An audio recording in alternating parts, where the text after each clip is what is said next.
Okay, welcome to the first webinar of the Research Support Ambassadors of 2017. Today we're going to look at research data management, which is sometimes also called RDM.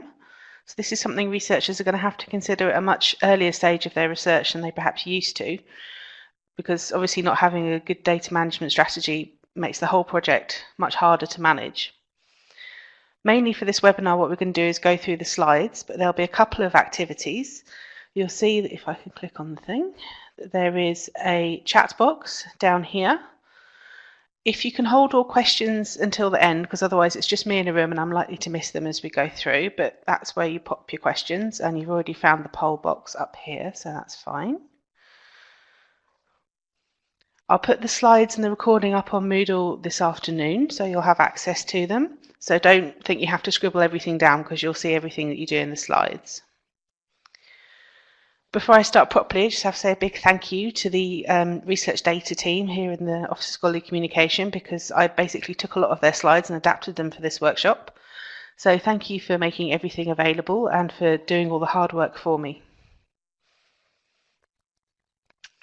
These are just the basic outcomes that we're aiming for with this session. What we want is to increase your confidence in data management, hopefully give you some advice that you can pass on to your research communities, as well as answering some of the sort of most common questions that we tend to get about data management here in the Office of Scholarly Comms. And these are the topics that we're going to be looking at today. So you can see we've got quite a lot to get through there. We've got all the way from the basics of data backup and file sharing, all the way through to data management plans and sort of how to share the finished product of your data. So with that in mind, we'll get started.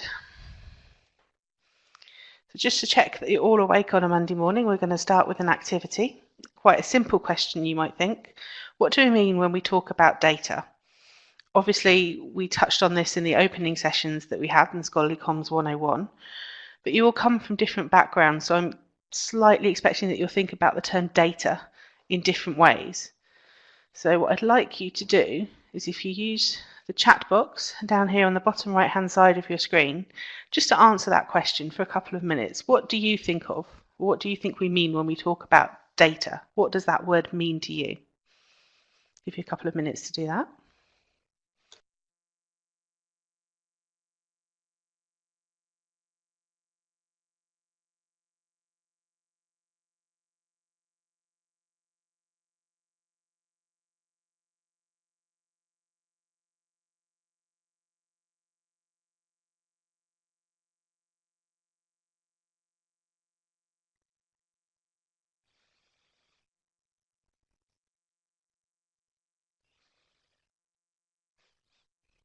Okay, I can see the term raw information coming up a lot, raw material. We've got some numerical information there. We've got statistics, everyone's favourite. Interview transcripts, yes. A couple more people are typing.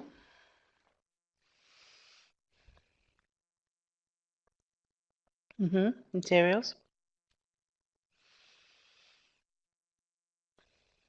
Okay, so we've got quite a range there, I think. You can see that data can mean different things to different people, and depending on the discipline as well, and depending on the type of work you're doing. So we've got the general things like the information you need for the research, information evidence that informs your research, and the raw information, but you've got more specific things like interview transcripts and statistics there. So it's quite a range of different things. So these are just a few that I came up with. You'll probably recognise some of them from your list in the chat box. You've got things like images as well, protocols for experiments, actual physical samples. I think we've touched on materials and evidence there in the chat box, historical documents. Basically, what we're talking about is, as you've rightly said, any information that's used and produced during research, and produced is the key term that we might come back to later. Just want to touch on something that we did talk about slightly in the previous sessions, is that the term data can actually be frightening to some people depending on the discipline they come from, and this is something that we've come across in the training that we offer through the OSC. When we're talking to science students and we talk about data, immediately what comes to mind is the sort of the raw data that they produce through their experiments, the lists of numbers, the lists of formulas and things like that they tend to come up with.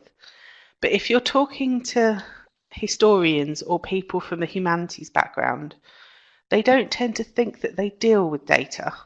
They tend to see that much more as a science thing. So there is a terminology issue there you need to be aware of. And we'll be talking about data through this webinar, but you might find that if you're dealing with people who aren't in the sciences, you need to call it information. The course that this webinar is adapted from is Research Data Management Workshop. When we tried to run that for the humanities and social sciences, we didn't get much take up, so we ended up renaming it How to Manage Your Information. And funnily enough, I did this last summer with librarians from across disciplines. I got pretty much the same result. When I advertised it as a research data management workshop, the take up was so-so, it was about 50% full. I rejigged the advert and I said things like learn how to manage your emails, learn how to, make sure that you don't lose any important documents, and it booked out in half an hour. So there's something there with the terminology with people. So just to be aware of and keep that in the back of your mind. So we've talked about what it is, but why do researchers need to manage their data? Obviously, we're starting quite simply here. The biggest reason is that funders want to see evidence of a well thought out plan to manage data, and many of them actually now mandate that the data that underpins the research that they're funding needs to be shared in some public way. So that's the sort of, the stick approach. You have to do it because your funder says so. They want to see that evidence and they want to see that it's going to be shared. But from a sort of selfish point of view, it increases the efficiency of the researcher because it helps them be more organised and avoid problems. And I'm sure that's something that we can all recognise in our own practice as well. Obviously, linked to this, the fact that managing your information is part of good academic practice, something I probably don't need to tell you too much about as librarians. You're probably all very aware of that. And also by managing the data that's created, actually what we're doing now is preserving it for the future. We're creating all this different data and we hear all this stuff about how we live in an information age and you've got big data and all these different things being produced. If we don't capture it now and save it now, how are the next generation of researchers going to use it? So it's part of that argument for building on knowledge. So those are just a few quick reasons why we should manage data. And this is kind of what we're going to cover in more detail as we go through the webinar. So one of the most basic messages of research data management is the importance of backing up the data that you've either collected or that you've produced through your work. Because learning how to manage the data is absolutely pointless if you don't have anything to manage in the first place. It might sound like a very simple message, but it's really, really important to get this across because disasters do happen. This is something that happened earlier this year, in April this year, I believe. There was a huge fire at the Christie Cancer Hospital in Manchester, and it destroyed lots of valuable equipment and lots of data. Luckily, no one was hurt. Everyone got out safely. But if you think about the loss of all that equipment and all that data, there was one freezer, which apparently luckily they did manage to save, that had 25 years worth of clinical samples in it. So if that had been lost, think about the impact on future research if you didn't have any of that. And if the data hadn't been backed up somewhere that they collected through their experiments, just think about what you could have lost. So this is obviously quite an extreme example. Things like this don't happen every day, thankfully, although there were a couple of examples in the news around about this time. But if you imagine you've got students coming up to you in the library, I'm sure people have had that thing where the student comes up and says, I've left my USB stick somewhere in the library and it's got my entire PhD on it. Oh my God, what am I going to do? Or they put all their things on Dropbox or Google Drive and they've been hacked, or they've forgotten their password and it's really difficult to get it back. We had an example here in the UL 2 or 3 years ago. If anyone knows the UL, just on one of the fronts or the wings, there's just some study space, if you can find somewhere. There aren't books on the table. And someone had left a pile of notes there and they'd been sitting there for a good 6-7 weeks, and they were sort of note cards and boxes and various pictures and piles of paper. And after sort of 6 or 7 weeks, the cleaners thought, well, no one's going to come back for this, we'll just chuck it. And unfortunately, the day that they chucked it, a girl came into the library and said, that's my entire PhD research from my arts PhD. where have you put it, what have you done with it? I thought it would be safe if I left it in the library. Luckily, we managed to get it back to her. We got it back to her in about 3 big black bin bags. I'm not sure if that got the message across, but it's an everyday thing that you need to be aware of.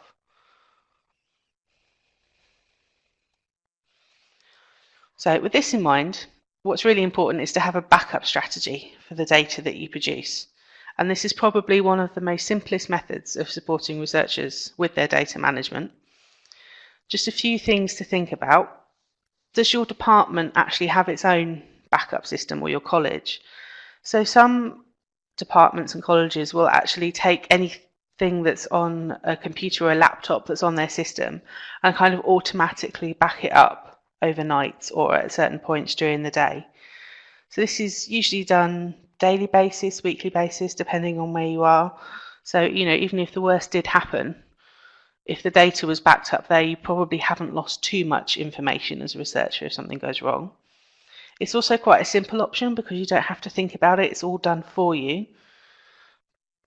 Worth double checking whether your institution does actually offer this as a service before you obviously start preaching it to researchers. But it's something to be aware of because it's something that's probably happening all the time to your things as well that you don't realise. Obviously, anyone who's read their email this morning and seen that there's been some kind of data outage at the plant in West Cambridge where all the power buttons are kept, will see the downsides of this plan, but it's something to be aware of. You can also use external drives to back up your work, so like external hard drives that you can buy. Obviously, there's a bit of a cost implication there, especially if you've got large amounts of data and therefore need large, really expensive drives. Some of them don't come cheap, especially if you want some sort of encryption or something like that. That's extra money. You need to think about the amount of data that you'll need to back up on these drives because obviously, however big they are, they do have a capacity. So that's something that might need to be factored in. And these costs might actually need to be factored into the original application for money to do the research because you don't want to sort of spend all your money and then find you need to spend hundreds of pounds on drives. It's also worth thinking about what would happen if any of these drives got damaged or stolen. When I was doing my master's degree, one of my tutors scared us rigid by saying, obviously all these things have a shelf life.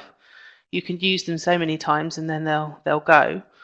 Obviously that's quite a lot of times, but you can guarantee that, the one time you actually need to submit something, that'll be the time where your USB stick dies and you've lost all your data. So just keep that in the back of your mind. Obviously, you've got online backups as well. So cloud services, things like Dropbox, Google Drive. I'm sure we've all heard of those, used some of them. The major issue here is the security implication. So I don't know if anyone's heard the term someone else's computer when we're talking about online backups. That obviously, I'm going to get too technical because I don't really understand it myself to a great degree. But you've got the material that's stored on a server somewhere out there. It has to be stored somewhere for you to access it. And this is just someone else's computer. You don't have control over what they do with it, what happens to it. Once you've sent it off, it's gone. And this is particularly important consideration if you're thinking about any personal or sensitive data that you're collecting as a researcher. So, are there things that say you can't store data on certain areas and certain drives? You need to be aware of that sort of thing. And it's also important to look at the grant and double check that there's no rules and regulations about where and how you can share things or where and how you can store things. Because some grants actually specify that any data created has to be kept either within the UK or the EU, whatever it might be. And if you're physically storing material somewhere else in the cloud, and do you know that's actually going to be stored in the UK? Is it going to be stored in the US somewhere? Is that actually a breach? So something that you need to think about.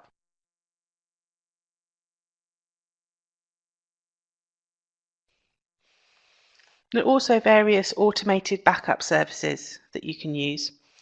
So the programs that you can install on your desktop PC or your laptop, whatever it is that you're using, and they'll just be set to run a backup automatically, say every Monday morning at 10 a.m.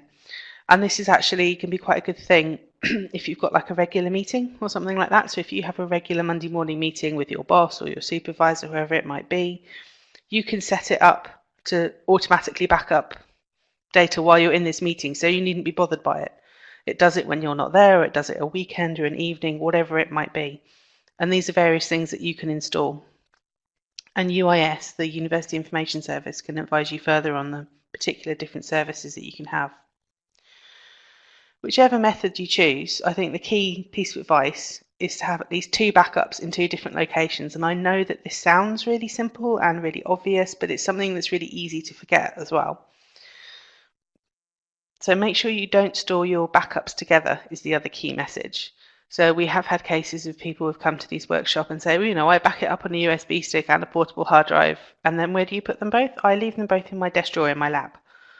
If the worst happens and the lab burns down, is broken into, if you keep them in a bag and the bag gets stolen and they're together, there's no point. You've lost everything even though you backed it up. So just be a little bit sensible and have them in 2 backups in 2 different locations at all times.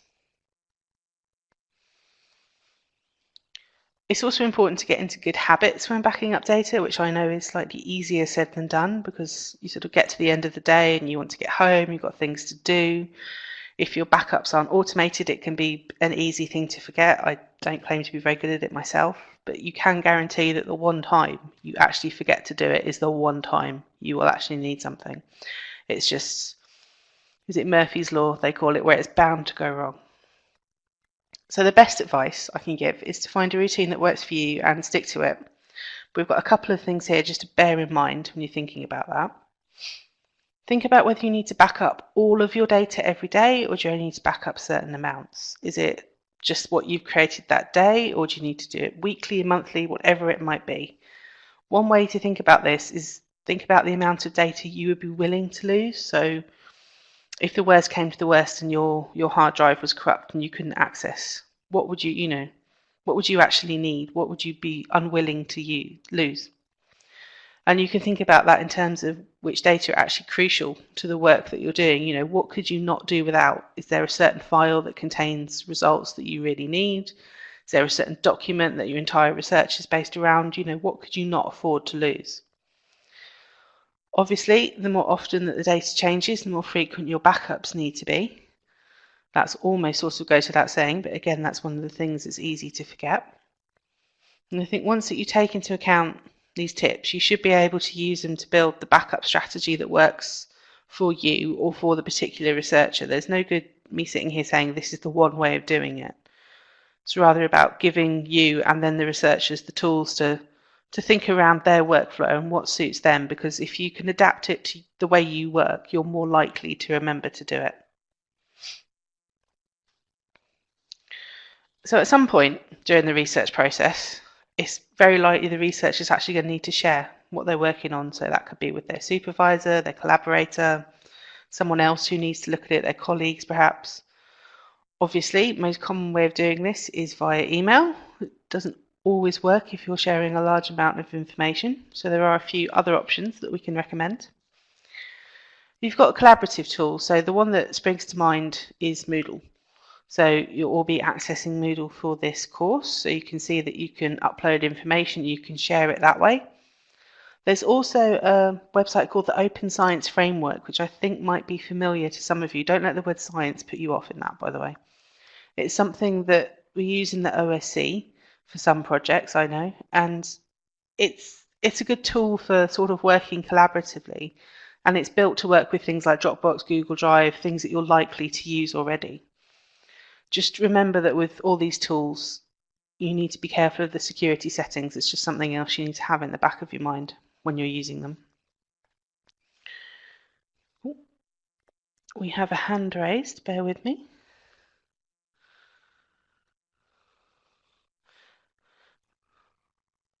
So that last one was something called the Open Science Framework. If you Google that, it will come up. And I believe that the data management project group here in the Office of Scholarly Communication use that one to communicate and work on various projects. Now, I'm not a member of this group that I know of. And when I looked it up when I was prepping this webinar, I could actually access the material that they had stored on there. So it's something to bear in mind that you do have this access issue. So just something to think about.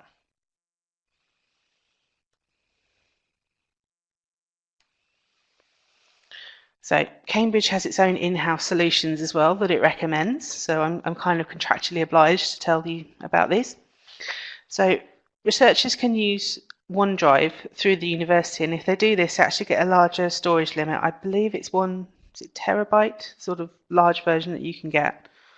Or you can access Dropbox for Business through your university account. This is all done through your Raven account. Dropbox for Business, again, has a larger storage limit, but it does incur a fee, so that's something that you might need to budget for. Other thing to mention with the Cambridge solutions, which again sounds obvious, but people tend to forget, is that you do have access to them while you're at Cambridge. If and when you leave Cambridge, that access will probably stop. So it's not much point having all of the data you need on something that's tied to your university account. Then you leave the university and you can't access any of that data. Your department or college IT department will probably be able to set up something called FTP or SFTP. So this is a file transfer protocol or secure file transfer protocol, which I'm not techie, so kind of goes over my head, but as far as I understand it, for larger files that need secure delivery, this is one option that you can use. Contact the local IT department because they can probably help you set this up if it isn't already. Just a word of caution that you do need to take some time to plan this. There's not much point saying I need it tomorrow because it might be that they're busy or on holiday, so you might not get it set up by tomorrow. So just plan in that or factor in that extra time that you might need. Obviously as well, you've got cloud services. So we've already mentioned things like Google Drive, Dropbox. There are lots more out there. We talked about these before in terms of sharing data and the terms and conditions of the grants and things like that, but think about the terms and conditions that you're actually signing up to by using these services. I know when we sign up to these things, we all get that little box that say these are the terms and conditions, and yes, I agree that I've read them, and I doubt anybody actually ever does, probably skim read them at best. But there was a case, again, very extreme example, of a research group in France who were using Google Drive to design their, I don't know what it was, some kind of machine, I think, something that resulted in a patent anyway. And they used Google Drive to store the documents. They had a chat on Google Chat, and this is how they worked, and it worked for them. But when they went to patent whatever it was they'd invented, they found that Google had actually beat them to the punch and patented exactly the same thing based on what the material that they'd stored in the Google Drive. They took Google to court over this, and they actually lost the research group because in the small print of Google, it does actually say, anything you upload, we reserve the right to use. I've actually heard about this a bit closer to home, as I had a friend who put some pictures up on Facebook and then found out they were being used in a Facebook ad.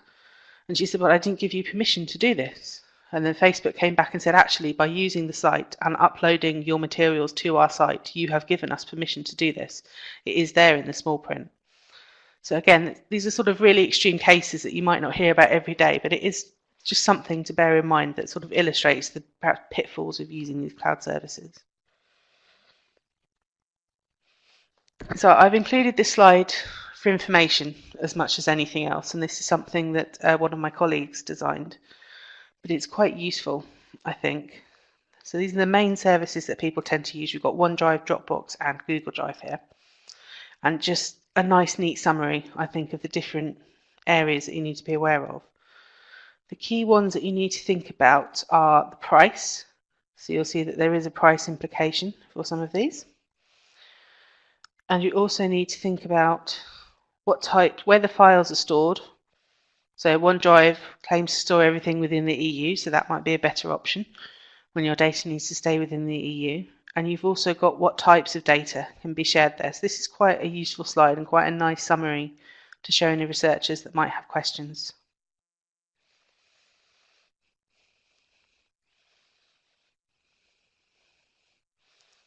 So that's the sort of end of our brief tour through data backup and sharing. Again, it's mainly common sense advice, but we find when we run this in person with researchers, this is the thing they take away the most because it really helps to strip it back to the basics and remind them of this because they're almost so focused on the more complicated stuff further down the line that they forget the simple stuff.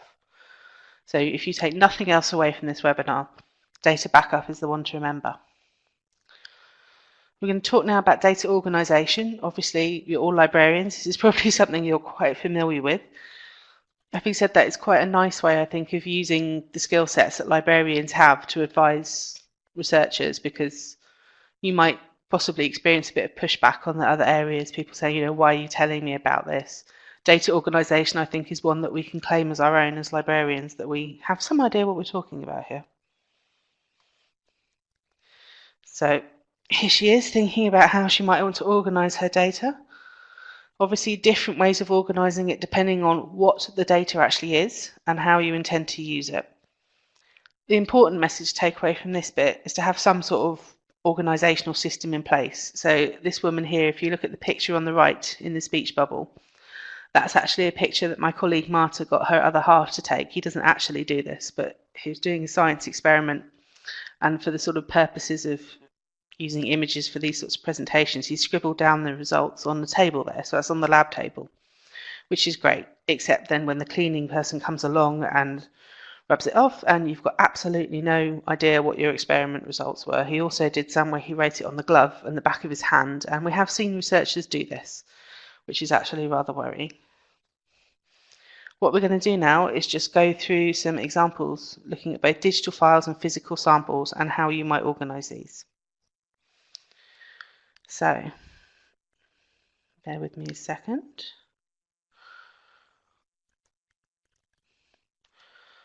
What we have here is a poll. So we've got two different examples of a file structure. We've got example A on the left here and example B on the right. And this is just a file structure that you might see on anyone's hard drive on their computer. I'm sure that some of you right now are thinking you recognise yourselves in some of these. I know I do.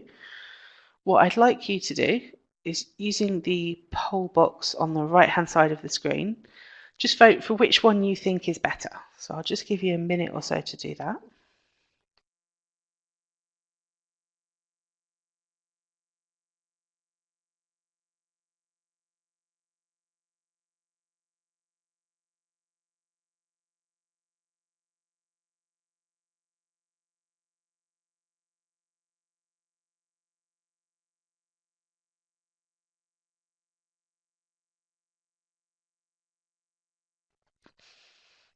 Okay, so unsurprisingly, most of you have gone for B, although we do have one rebel in the group who's gone for A.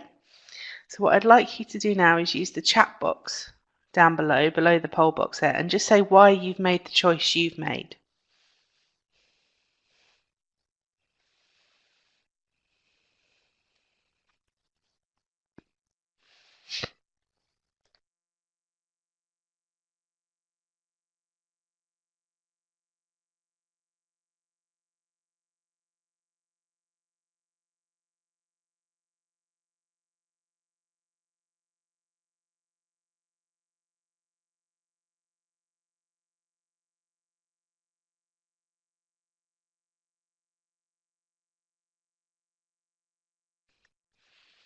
Okay, so we've got some results coming through there. B is organised more clearly, makes more sense at a glance. A is a bit messy, although if we had to confess, I suspect most of our hard drives actually look more like A than they look like B. This is one of the worst things about working next to a group of people who teach this for a living, is they guilt you into making your hard drive look like this, or in my case, your Google Drive.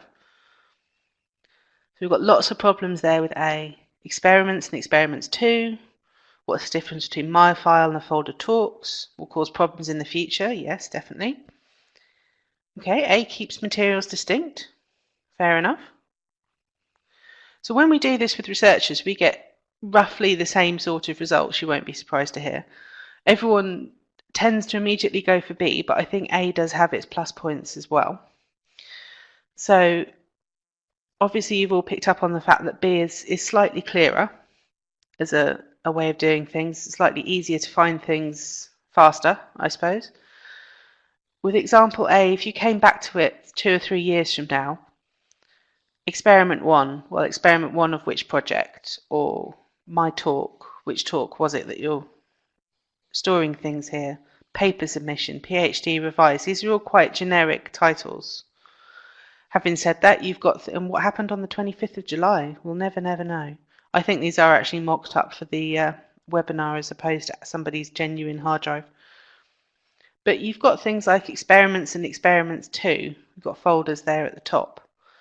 Now that might be how you organise your folders. It might make sense to you to organise it that way. You might be able to find things perfectly quickly in this. I always argue with people with my desk at work that it's organised chaos. It looks messy, but I know where everything is. I can find it. On the downside, if you compare that then to B, if you leave the university or someone else comes onto your team, something like that, this is very much, example A is very much a personal system. You might know where to find things, you might know how to organise it, but someone else coming along is probably going to be confused, so that's one thing to bear in mind. We've got a disagreement here in the chat box. Paper submission is not specific or distinct at all. Very, very true. I do know people that have examples like A, and we see this when we do this activity with researchers, and they argue quite strongly that A is the way that they would prefer to do it and A works for them. I personally would prefer B as well, if I'm going to be completely honest, but I know from sort of previous experience that mine tends to look like A. Most of the time I can find stuff, but it's probably not the advice we want to be giving. In example B, you've got much more structured, so conferences, publications, experimental data, financial documents, everything's there. One of the complaints we sometimes get about example B is that people say, well, things could fit in maybe more than one category, and if I don't remember which category I put it in, how am I going to find it? So, for example, reports and presentations, I suppose, could be a fairly similar one. How do you know whether you've put an output in presentations or reports? Is it just presentations is going to be all PowerPoint presentations and reports is going to be all text files? And this is something that you have to come to terms with. Charlotte's making a good point there in the chat box that for A, you could keep working documents loose and then file them when you're done with them, which I must admit is what I tend to do. As we'll see a bit further on, this sometimes helps and sometimes doesn't. I actually took out the very rude slide with the rude word on it, but when we come to file naming conventions, you see how you can get in a bit of a mess doing that, but I take your point, it is one way of doing it. I would advise actually this is quite an interesting exercise to do with researchers if you're doing training or even if you're just talking to them one-on-one, just saying this and showing them this and having these discussions, because when we have these discussions with groups and when I have them with librarians as well, when we're actually all in the same room and it's easier to have a chat, there's quite a lot of difference of opinion, and whereas everyone does tend to go for B because you think that's the right answer and it should be, in a perfect world everyone's hard drive might look like this. There are pluses and minuses to both, and it's quite interesting to have your eyes open to that. So I would recommend this as an exercise if you get a chance. So just a quick summary here. It doesn't really matter how you organise the data as long as it follows some key principles and showing that you've thought about it. So really the ideal data organisation strategy, and this is something that came up in the discussion just now, needs to be consistent. You need to know where you are. If it's constantly changing, if you're using a different system every week, you'll always be playing catch up, and that'll make it that much harder to find your files. It needs to be meaningful, both to you and to people that you work with. So example A might be very meaningful to you on a personal level. You might be able to find exactly what you need. But if then that colleague comes in or someone new joins your team or you leave and someone has to take over your work, and that happens quite a lot in a sort of science scenario when you're doing experiments in research teams, would they actually be able to find what they're looking for? Would they know where to look for what they're looking for? And basically it just needs to be quick to use. So as someone said in the chat box, it's quick if you keep working documents maybe outside the organised structure and then go back to them, rather than hunting through lots of folders for them. So if you've got folders and then subfolders and then subfolders of that, which does sometimes happen in a very organised structure, it can be tedious clicking through and you just want to save it somewhere. But then you might slightly get in a muddle if you're not careful, because it's very, very easy to accidentally save something in two places and then continue working on one document when you think you're working on another one. it can get all kinds of confusing. So this is just the basic advice that we give around organisational systems. This is one example, which I did not come up with. This is from a Cambridge neuroscientist called Nikola Vukovic. I probably horribly butchered the pronunciation of his name there, so apologies. And he set up this system and he's given us permission to share it. And I think it's quite a good example of one way that you could organise things. I will put the link to the blog post where he talks about this up on Moodle, because he does go into great detail about how he's thought things through. But you can see, if I can get my little arrow up, so each project has its own folder. That's this sort of dark pinky bit on the left here. So for each separate project, whether that's an experiment, an article, a piece of research, has its own folder. Then what he does is further subdivide it into 4 more folders. So the top one here, the yellow one, project management. So that's going to be anything that's administrative. And he divides that further into 3 more folders. So he's got proposals for the project, he's got a separate one for finance, and a separate one for any reports that need to be produced around project management.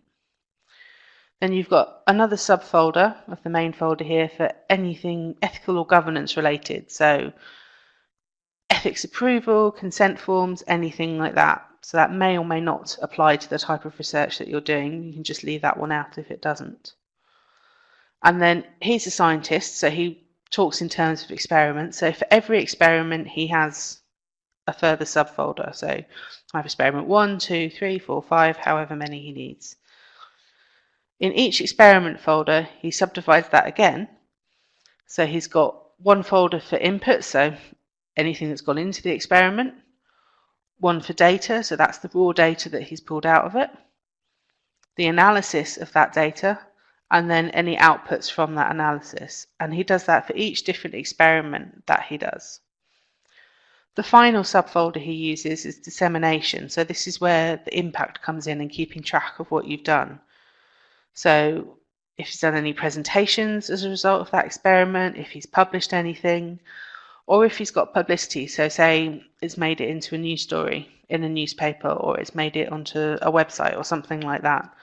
And this is how he prefers to organize his outputs. So this is just one system, just a prompt to get people started, but we find that this is quite a nice one to adapt and something I've tried to use in various projects that I have, and to varying degrees of success.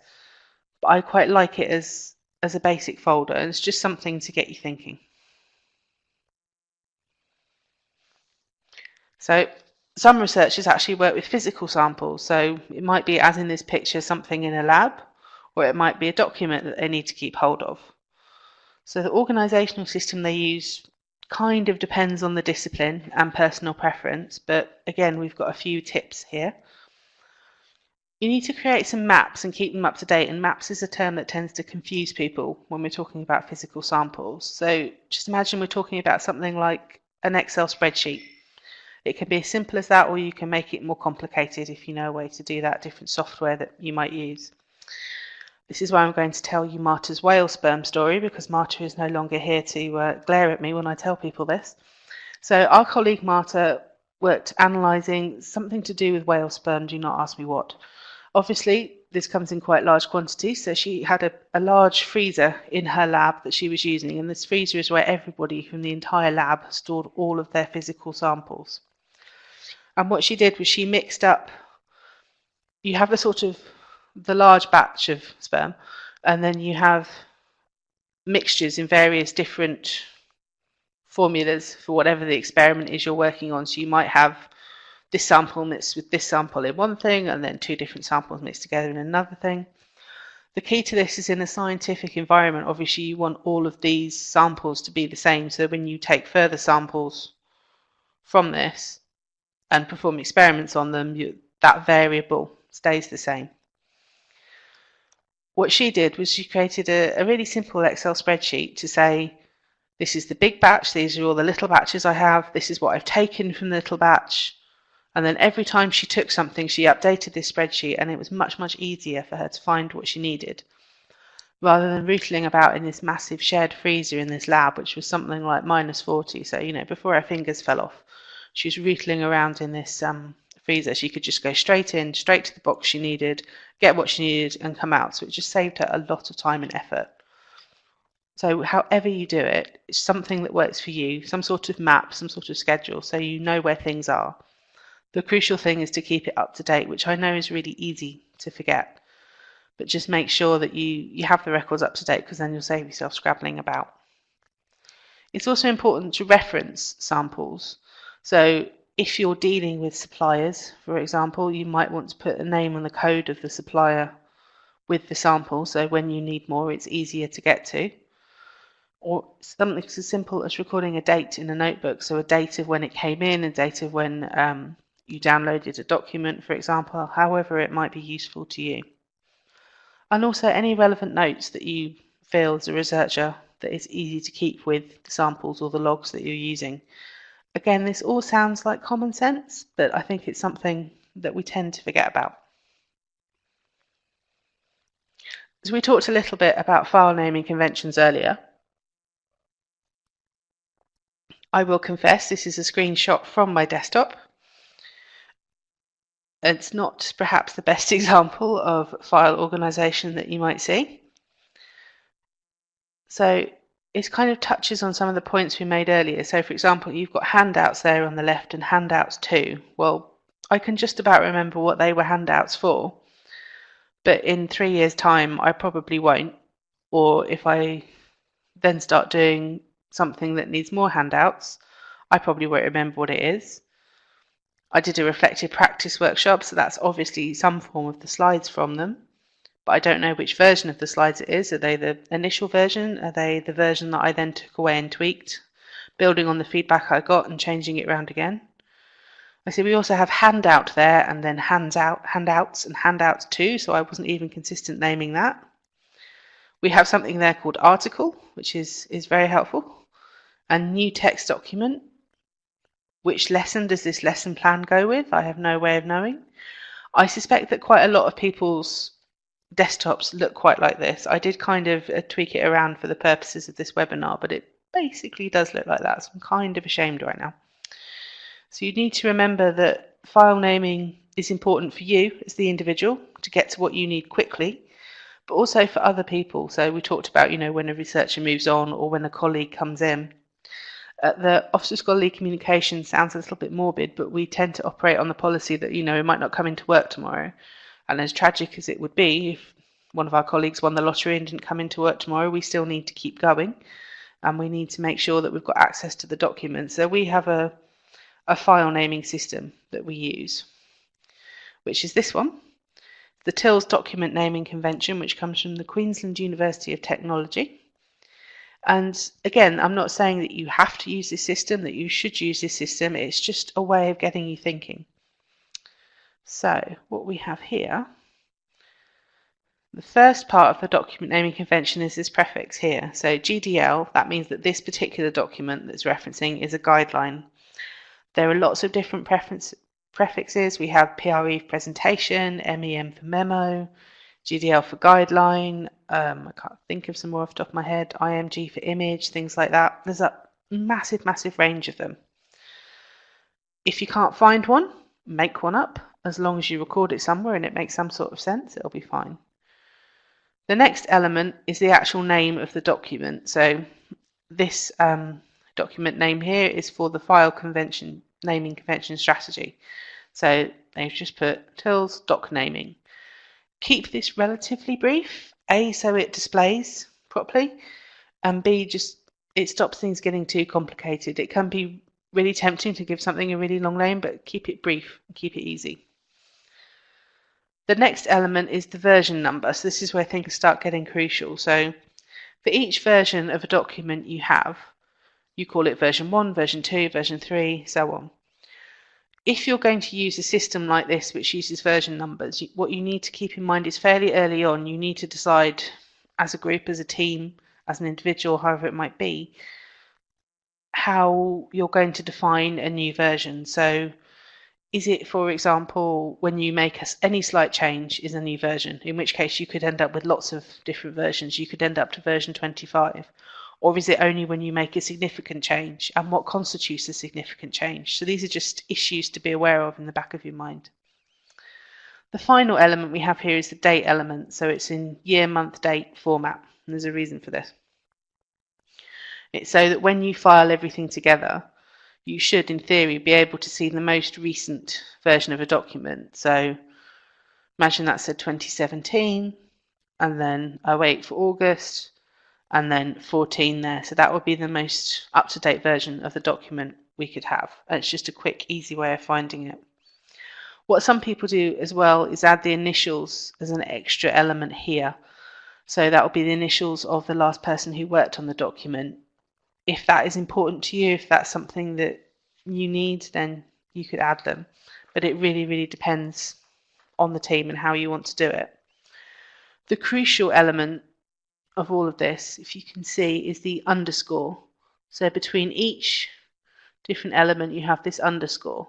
And that's intentional because underscores are read by all different operating systems, and they also make things easier to read as a person as well. If that was all strung together as one string of text, you might have more difficulty picking things out. But when you've got it on a computer, forward to the next slide, you can see this is what it looks like in practice.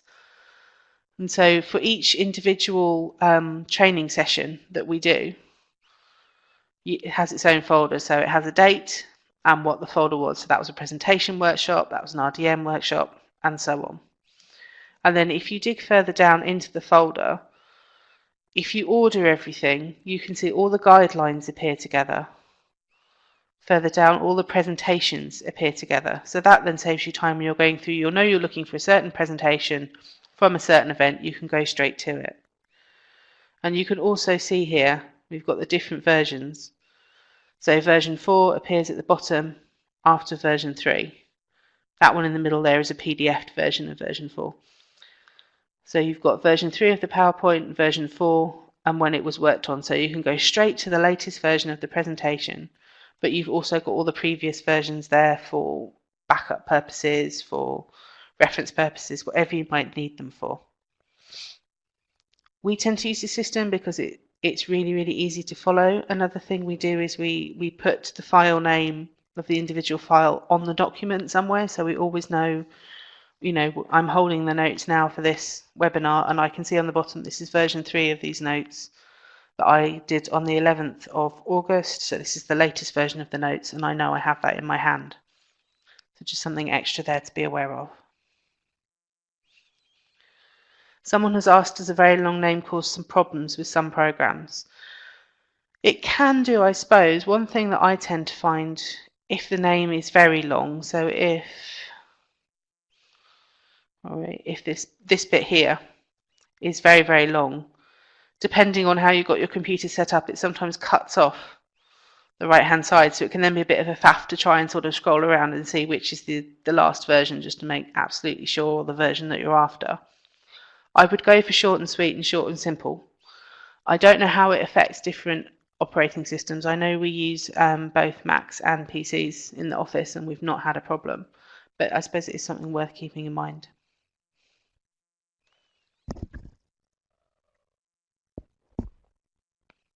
What I'm going to touch on now is just a short section on personal and sensitive data, and that's just to give you an overview.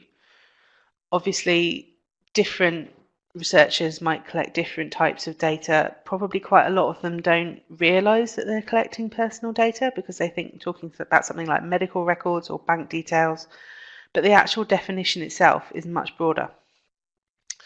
This is said definition. So you can see there that's records or other information on their own or linked with other data in possession of the data controller, so that's the person who's looking at the data, can reveal the identity of an actual living person. So this is a quotation from the Data Protection Act. So essentially what we're trying to do is avoid any identification of a living individual. So for example, if the researcher is surveying people, interviewing them, compiling any demographic information, that all counts as sensitive data. One local example, we did a survey back end of last year about educational background of people who work in scholarly communication. One of the questions we asked was, what is your job title? These are obviously quite specific in some cases, so it would be quite easy to pick out individual people from the results and identify them. So you could say, obviously my job title, as far as I know, is pretty unique. So if I answered the survey and said Research Support Skills Coordinator is my job title, you could then go through and you could probably quite easily work out who I was from this. So it's not necessarily what people think is sensitive data. It can be much wider than that. And funders do now expect to see research plans that talk about how this information is going to be protected. So it's an important thing to look at. Something else that, just to add to the fun, in May next year, we have something called the GDPR, which is the General Data Protection Regulation, is going to come into force. And Brexit apparently doesn't have an impact on this because what it's designed to do is harmonise data laws across Europe, and it gives kind of stricter laws on the protection. It widens again the scope of what we constitute as personal data. And one of the key things is that there's an increased liability for companies if there is a breach of this data. So you might have seen some emails from the university recently about tightening up data procedures. That is all to prepare for this. Basically, if there's any kind of data breach, the fine can be much higher, which is why the governance of the university is suddenly worried about it. So I'll put a link on Moodle so you can go into it in more detail if you want. And there is also a specific link which might impact research. It concentrates more on scientific research than other research, but it's still worth reading, I think, and just something there to be aware of in the back of your mind. So we have some tips for handling sensitive data, again, mainly common sense, but worth going over. The first one is, unless you actually really need it, don't collect it.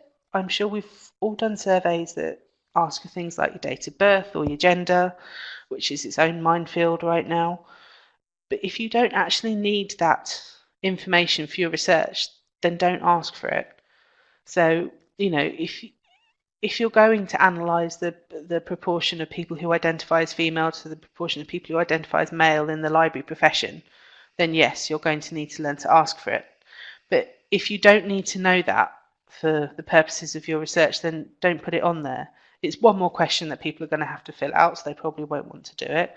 It's quite a contentious question at the minute anyway, and it just saves a lot of time and hassle further down, so you don't have to think about protecting something, analysing something that you're not actually going to end up using. So that's the simplest piece of advice. If you are going to collect it, if you need to, then make sure you get informed consent from participants. And informed is in bold there because this is a question that comes up quite frequently when we're dealing with researchers. You need formal written consent from participants saying they're happy that you're going to use their data or share their data in these ways. They need to understand exactly what it is they're agreeing to and also everything that they're agreeing to. So if you get informed consent from participants during a piece of research that's for academic purposes only, what they're agreeing to is that it will be shared with the people who need to mark your work, but probably not further than that. If you then go off and turn that into a conference presentation, the participant hasn't given consent for that. They gave you consent for a defined thing, not for sharing it more widely. It may or may not have an impact on what they choose to answer, but you need to make sure that you ask for everything that you intend to do with the data. And it's always better to do this up front, to be safe rather than sorry. We have had cases of people who have come in and said, well, I'm doing my conference presentation tomorrow. And they're like, actually, technically, no, you need consent from all these people, and it's just not going to happen. Almost goes without saying that you need to anonymise all the data that you collect, remove anything identifying names, job titles, and try to bring all of the results together in sort of one data set. Going back to the example that I gave of the research that we've done in scholarly comms, we do intend to share the data, but what we're going to do is break it down into categories. So we've gone in kind of the other direction to anonymise it. So we've broken everything down. So you'll have a list of job titles and you might have a list of workplaces and things like that, and muddled them all up so you can't just go through and put them together. I suppose if someone was really, really keen, they could pick through all the data and put it all together and find out all people's answers, but the risk of that is quite minimal but we did have to go through quite a lot of ethical review to make sure that we got that approval.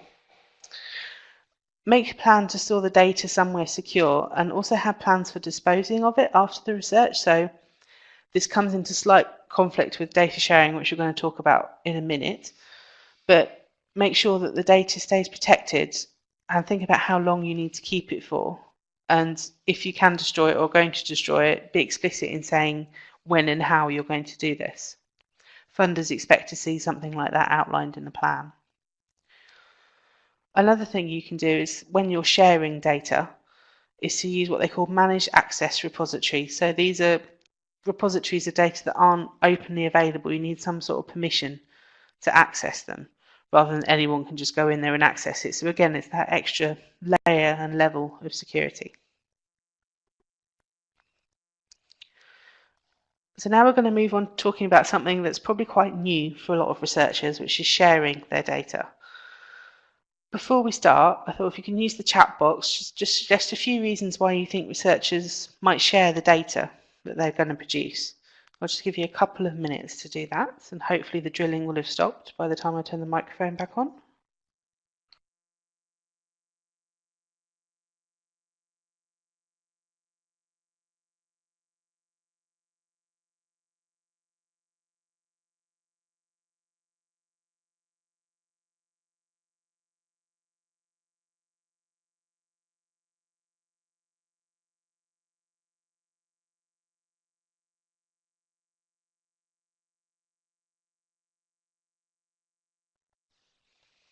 Okay, we've got some suggestions there to collaborate, comment on the data, make suggestions. Funders require it. Yes, they do. Making data open access for funder requirements.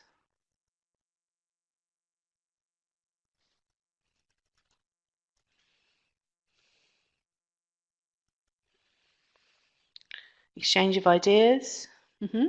Collaboration. They're fairly similar things coming up. I've also been informed that you actually can't hear the drilling and the hammering, which is good, because trust me, I can in here. But it's good that it's not feeding through to you. Right, so we've got a few suggestions there. Most of you have picked up on the sort of collaborative element, making comments, working with other people, get advice, feedback. A couple of you have picked up on funder requirements as well, which is going to be quite a big element of it. So just from the list of things that you suggested there, you can see that there's quite a range of reasons why people might want to share their data. And I think you can roughly divide these into sort of the carrots and the sticks. So we'll talk about the carrots first. These are the positives and sort of the philosophical argument. Sharing your data is a fundamental part of good research, and that it helps you improve the research that you're doing.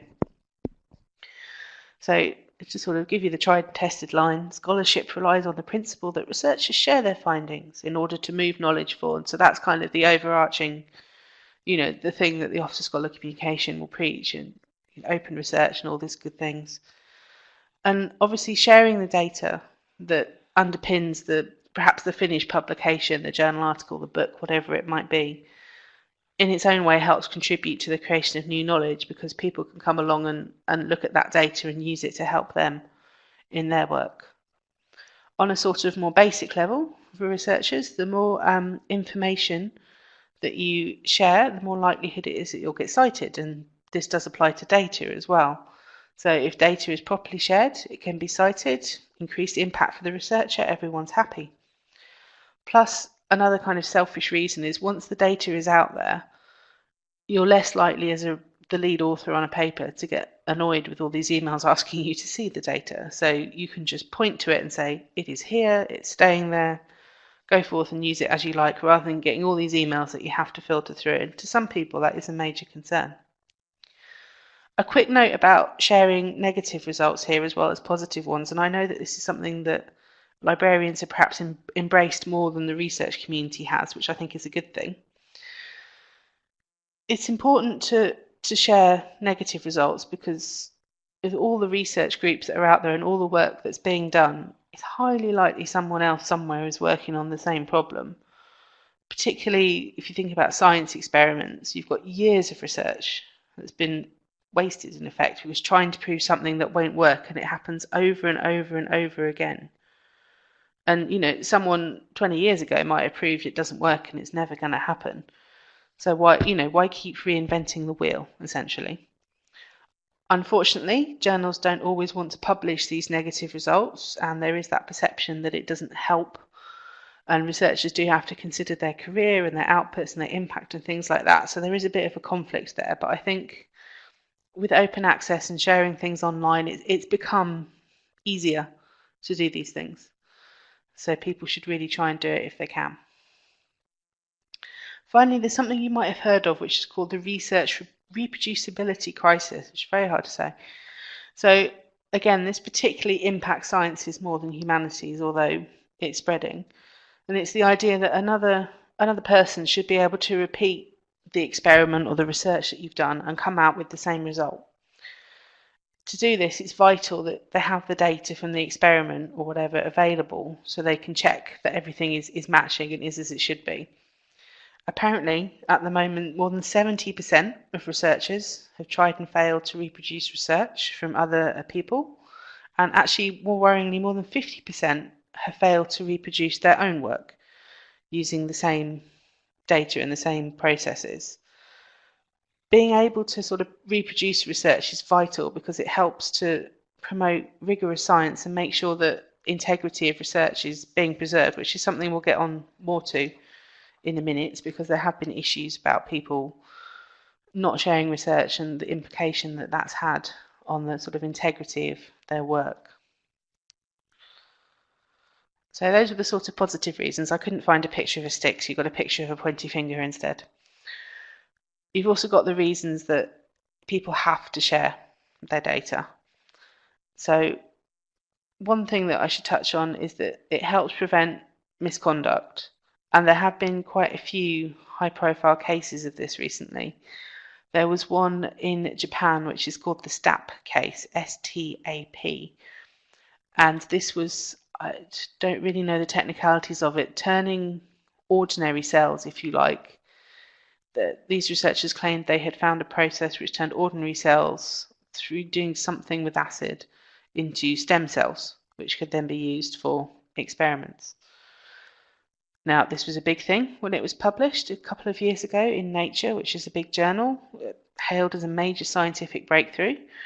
Questions started to be asked after this research had come out, because people tried to replicate the experiment and couldn't. So they said, can we see the data, and then we see how you got to this result and what the impact was. And it actually came out that things had been falsified, and that it was a really, really big thing in Japan, and it had a massive impact on Japanese research industry and that particular lab. Very, very unfortunately, it actually resulted in the suicide of one of the lead researchers because he was so ashamed and because his career was in ruins, which is the absolute worst thing that can happen. So again, that is a really, really extreme example, but it does show that this kind of misconduct does go on. I've put a link to some further reading about that on Moodle as well, and it's well worth having a delve through, because what Nature have done, the journal, is sort of compile the history, so you can go through and see, when it was announced and when questions started to be asked, and then when the paper was retracted and the fallout and all that, so you can follow the case right the way through. But perhaps the biggest stick of all is that funders are now mandating that the data underpinning publications that they're funding needs to be made available. This has caused some controversy in the research community, especially in Cambridge. Not everybody is very happy about this for various different reasons. Mainly they're worried about being scooped, because if you share your data and just the raw data, the results, people can come along and take that and do their own experiments, and people get very upset about this.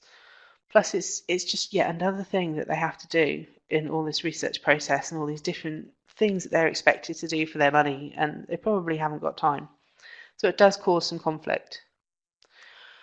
We've already touched on sensitive data and how to protect it. So obviously I can hear you all thinking from here, how does this conflict with the funder mandates that you're sharing your data, but then you've got sensitive data that you need to protect. It's also an issue if you've got commercially sensitive data. So For example, if your research is sponsored by someone like Rolls-Royce, they're paying you to do research into a new type of engine or whatever it is, then they're probably going to want to patent whatever you create and have the sort of first rights to that information. If there are circumstances, either personal data or commercially sensitive data, something like that, where you can't share it for whatever reason, funders do understand this and they're sympathetic to it. There are exceptions. You just need to either make a note in the original application for funding or in the sort of the plan for sharing, you need to note that you've thought about this and this is why you can't share it, or this is how you're going to anonymize it or something like that. It's probably also worth saying at this point that these sticks, even though there are fewer of them, probably have more of an impact on most researchers than the carrots. We're quite lucky in Cambridge that we've got researchers who are very switched on and very into the arguments for data sharing, mostly. And they can sort of appreciate it, but there has been that backlash. So just be aware of it, just in case. So we've talked sort of about why we should share data. Now, how should you do it? Now, as usual, there isn't just one simple way of doing it because that would be far too easy. So it depends on the discipline and it depends on the funder. So it can be all sorts of different factors have an impact here. We've got some general tips here on this slide, but also, and I put the link to this on Moodle, we've got the Cambridge Data website, which has this big grey box on the right here, which is the specific guidance from each funder, which is really, really useful. And as well, what they do is they regularly check it and they tell you when it was last checked. So the middle box kind of is a summary of the main points, and you can go through and read the actual statement or the actual policy, and it tells you when it was checked. So this is quite a good resource to have on hand and refer researchers to. We've also got some sort of more general tips. So most funders ask that you store data for at least 10 years. Now, sometimes this is 10 years from the creation date of the data. Sometimes it's 10 years from the date of the last access. So it could be that no one actually looks at the data you've put up for 9 years and 11 months, and then someone comes along and looks at it and you have to start counting the 10 years again. So it may be that you have to keep sharing it in perpetuity, or it may be only for a defined period. Again, depends on the funder. I probably don't need to explain this to librarians, but the importance of metadata, of describing your data, can't be underestimated. You need to make it meaningful for people. You need to make sure that they can actually come along and use it. It's all very well sharing a mass of data with the world. If they can't use it and it doesn't make sense to them, it's probably not going to be helpful. Also, good practice and helps with longevity and preservation. You need to find a suitable repository, so somewhere that you could actually store this data that people can access. So some funders actually might specify a particular repository, or researchers might have to choose their own, it just depends. The sort of options are the institutional repository, so the university repository, we have Apollo here at Cambridge, where all the research from university is deposited. You might have a repository that looks at a discipline or a specific format, so one for software, one for chemistry, one for mathematics, whatever it might be. Or you've got general repositories that accept all data, anything that you might want to upload. So uploading to a repository does help with preservation because it usually offers what they call a stable link. So, for example, Apollo commits to preserving your data. I can't remember whether for a defined period of time or forever, or as long as it lasts anyway, but the expectation is that it will be available for a long time, and it gives you that stable link. So no matter how many repository upgrades we go through, that link will always be the same.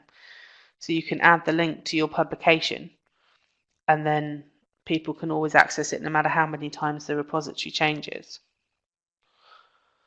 You can actually have what they call a placeholder record for your data as well.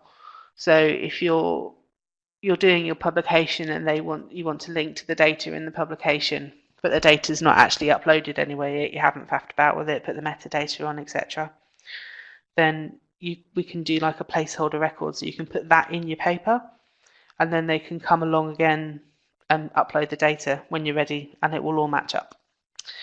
So I'm probably butchering this horribly because it's such a really, really complicated area. So we do have the open data team here at the OSE who can help you with guidance from specific funders. But more importantly, I think you guys in your various colleges and various faculties and disciplines, you'll probably get to know how this applies to the people that you're dealing with. So you're probably as much of a good resource for us as we are for you in terms of this, so you can provide the help that way. Our final section, I'd be glad to hear, hopefully I might actually get you out of here before 11 o'clock, we're going to look at data management plans. So this is kind of what everything has been building up to through this workshop. And they're a way of setting out how you intend to manage the data you collect through the research process, and most funders now actually ask to see this as part of the bid for grant money. You're going to have some sort of plan to say how you're going to manage your data, so it's always best to start doing these things early. So what is a data management plan? You don't want to end up like the person in this picture, data toppling over and being a mess everywhere. Essentially, it's an assurance to the funder that you've thought about data and considered your options. So a bit like how you might with an ethics form. So even if you're not dealing with sensitive information or talking to people, funders probably want to see you've at least acknowledged that and given some consideration to it. Or if you are, then how you plan to deal with this. So they want to know, the areas that they're concerned about have been addressed in some way. So it shows the researcher has looked at the data sharing expectations of that particular funder and done their best to address them. We do occasionally see data management plans that have obviously been submitted to a different funder first and been rejected, and then submitted to someone else and not changed and not tweaked to the specific thing that funder expects, and then obviously again get rejected. So it is worth looking at the guidelines for all these different things.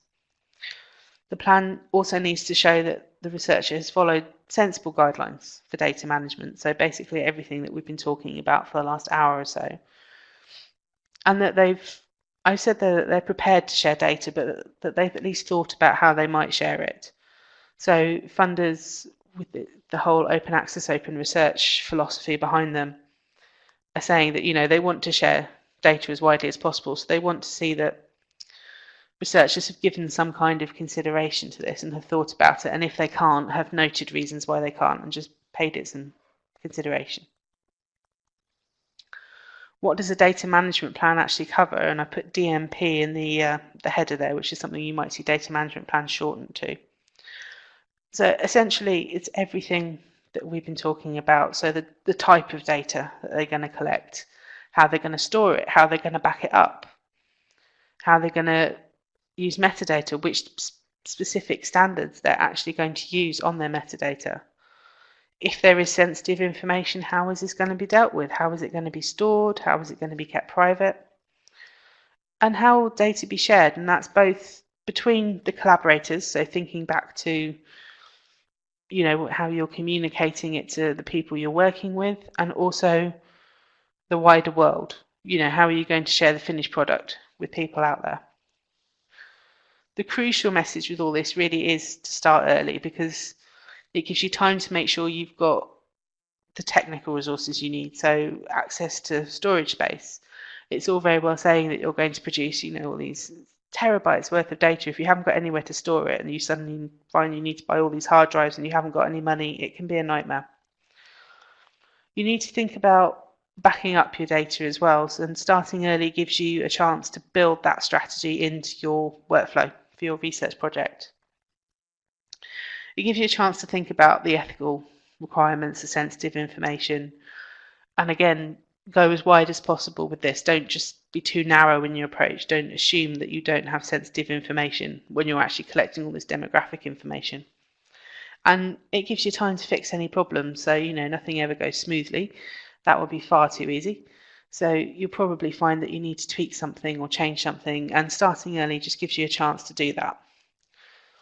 When we do this this activity in person with researchers and librarians, we actually get them to put together their own data management plan. We have like a prompt sheet, and what we get them to do is just start thinking about it. So basically the headings that are on this slide, going through and writing just bullet points of how they might deal with this. then we get them to swap it with another attendee for comments, questions, clarification, and then swap back and have a chat.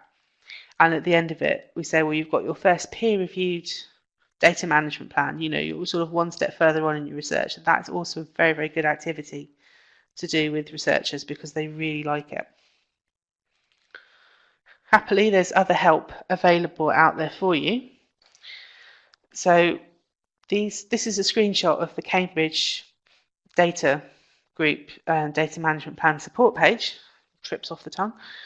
So you've got the funders guidance on data management plans from individual funders, and you've also got sample plans as well, because I think it does help to see what other people have done and what the funders are expecting on the different data management plans, and sometimes just seeing what someone else has done can help put that into context for you. So those are all there and available for you to link to, and they are updated as well.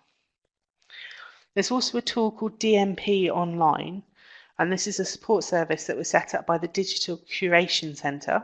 It is free to use, but it does require you to actually sign up and have an account, which is why you'll see it signed in as Marta at the top of that screenshot. But it's a completely free account, and it's a web tool that lets you create data plans following the guidance from the individual funders. So you can see there on the drop down, you've got the individual funder, and it takes you through step by step and asks you the questions that you'll need to answer when compiling a data management plan, and then gives you a PDF printout at the end. Also, the OSC has got some in-person training about data management plans specifically coming up soon. So I think we're aiming to do that before Christmas in the first instance, but it will be a rolling thing, so it'll be more than one chance to do it. So if you're interested in data management plans, please watch out for that. I'll keep you posted. And there has been talk about the research ambassadors as kind of like a test group, so you almost get first go at the training, which should be quite good. In the meantime, if you've got any questions about specific plans, it's probably best to ask data management team here. They do offer a service where they will read through your plan, providing you've given them enough notice. But as long as you sort of use common sense and funder guidance, you can probably work through this yourself. But any problems at all, we are here to help. So we're very, very nearly at the end. I've just got time for any questions now in the chat box if people have them, and then I'll just go through the top tips again for research data management, and then I'll let you go. And we're nearly on time.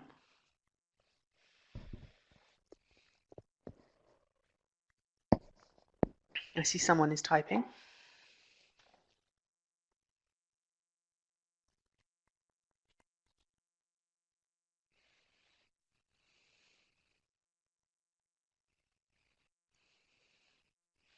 Obviously, this has been a sort of very generic whistle-stop tour of research data management. Normally, when we deliver it as a workshop, it takes 3 hours, but I didn't think that was going to be appropriate for a webinar. Right, it doesn't look like, oh, we might have another question. Thanks, Ryan, if you're still listening.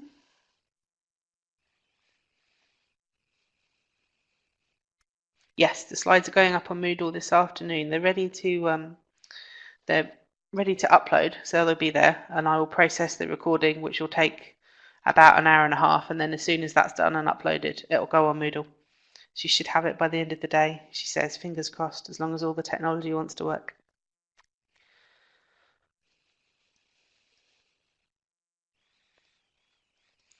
So I will admit metadata standards, which we have a question about, is not something I know an awful lot about. I couldn't name you many off the top of my head.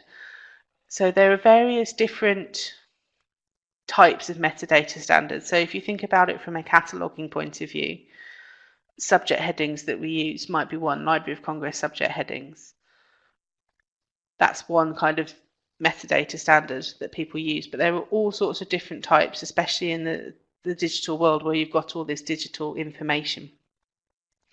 So it might be that your funder says, I expect you to share the data using a specific standard that is common in your discipline, or it might be that they leave the choice up to the individual researcher. Essentially what they're looking for is that you've made some attempt to make the data available to people, to machines, to whoever wants to use it. So in some way that you've made it accessible. That's about as much as I know about metadata standards, which is terrible coming from a former cataloger. I hope that kind of explains. What I can do is go through and put some more information up on Moodle when I find it.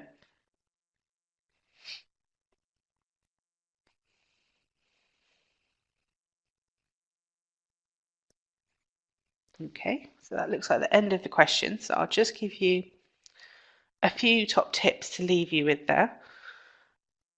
Always back up your data in at least 2 locations. I know it sounds really obvious and almost goes without saying, but it causes so many problems if you don't. Disasters do happen, so it's better to be safe than sorry. Use cloud services by all means. I'm not going to tell you you can't or you shouldn't, but do be cautious. Think about the control that they might have over your data. Think about where the data might be stored and what implications that might have, especially if it's sensitive data.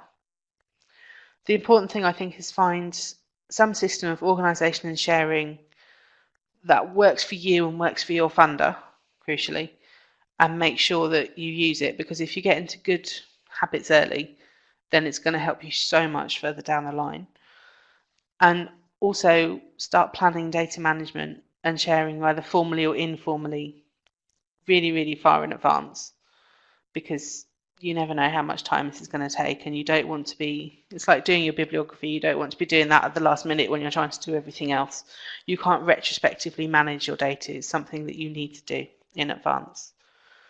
And the data team are here if you do have any questions, and I think it's really important for the researchers as well to know that they can go to you guys as the sort of librarians out on the ground for help. So we're here to help you, you are there to help the researchers. So I think if we can do it that way, we'll avoid a lot of problems in the future. So that's pretty much all from me from this webinar. I'm going to process the recording, upload it hopefully by this afternoon. Quick reminder not to forget to look at discussion questions and the quiz if you want to do it on Moodle. That is all up there. If the discussion questions I put up there don't appeal to you and this has raised other issues, please feel free to, it's a discussion board, post your own questions, have your own discussions. The crucial thing is that we're having some sort of dialogue. And that's really it from me. So next Monday is open access, same time, same place, a little shorter, hopefully. And that's really it. So have a very good week, and I will see you next Monday. Thank you.